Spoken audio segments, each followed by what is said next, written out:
வணக்கம் நண்பர்களே, rose Tamil stories சேனலுக்கு உங்களை அன்புடன் வரவேற்கிறோம். இன்றைய அழகான கதை சிங்கமும் கரடியும், பேராசையின் விளைவு. வாங்க கதைக்குள் போகலாம். சிங்கமும் கரடியும், பேராசையின் விளைவு.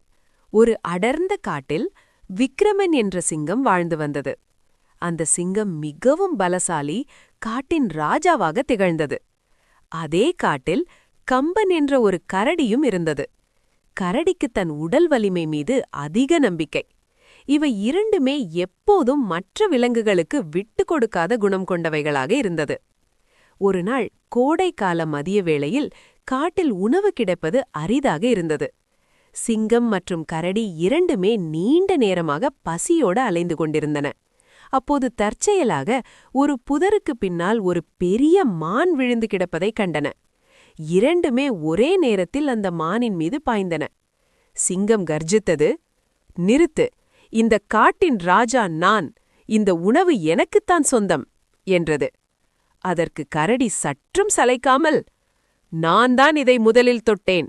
என் பசிக்கு இதுதான் இன்று உணவு. உனக்குத் தர முடியாது" என்று கத்தியது. இருவருக்கும் இடையே வாக்குவாதம் முற்றியது. சிங்கம் தன் கூர்மையான நகங்களால் கரடியை தாக்கியது. கரடி தன் பலமான கைகளால் சிங்கத்தை திருப்பி அடித்தது. மணிக்கணக்காக இந்த சண்டை தொடர்ந்தது. இருவரது உடலிலும் பலத்த காயங்கள் ஏற்பட்டன. இரத்தம் சிந்தியது. இறுதியில் மூச்சு வாங்க இருவரும் தளர்ந்து போய் அந்த மானுக்கு அருகிலே விழுந்தனர். எழக்கூட தெம்பில்லாமல் ஒருவரை ஒருவர் பார்த்து கொண்டிருந்தனர். இந்த சண்டையை தூரத்திலிருந்து ஒரு தந்திரமான நரி கவனித்துக் கொண்டிருந்தது. சிங்கம் மற்றும் கரடி இரண்டுமே நகர முடியாத நிலையில் இருப்பதைக் கொண்ட நரி மெதுவாக அங்கே வந்தது. அந்த மானை மிக எளிதாக தூக்கிக் கொண்டு, "நீங்கள் இருவரும் சண்டையிட்டு எனக்கு விருந்து வைத்ததற்கு நன்றி" என்று கிண்டலாக சொல்லிவிட்டு ஓடியது. சிங்கமும் கரடியும் ஒருவரை ஒருவர் வருத்தத்துடன் பார்த்து கொண்டார்கள்.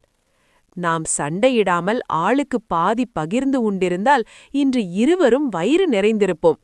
இப்போது உணவும் இல்லை, உடலில் காயங்கள்தான் மிச்சம் என்று வருத்தப்பட்டன. இந்த கதையிலிருந்து நாம் அனைவரும் அறிந்து கொள்வது, பேராசை பெருநஷ்டம். நாம் ஒரு பொருளுக்காக தேவையற்ற சண்டையில் ஈடுபடும்போது அதன் பயனை வேறு யாரோ ஒருவர் எளிதாக அடைந்து விடுவார். ஒற்றுமையுடன் பகிர்ந்து வாழ்வதே சிறந்த வழி. நண்பர்களே, இந்த கதை உங்களுக்கு பிடிச்சிருந்தா லைக் பண்ணுங்க. ரோஸ் தமிழ் ஸ்டோரிஸ் சேனலை மறக்காம சப்ஸ்கிரைப் பண்ண மறக்காதீங்க. உங்க நண்பர்களுக்கும் ஷேர் பண்ணுங்க. மீண்டும் இன்னொரு அழகான கதையுடன் சந்திப்போம். நன்றி. Bye bye.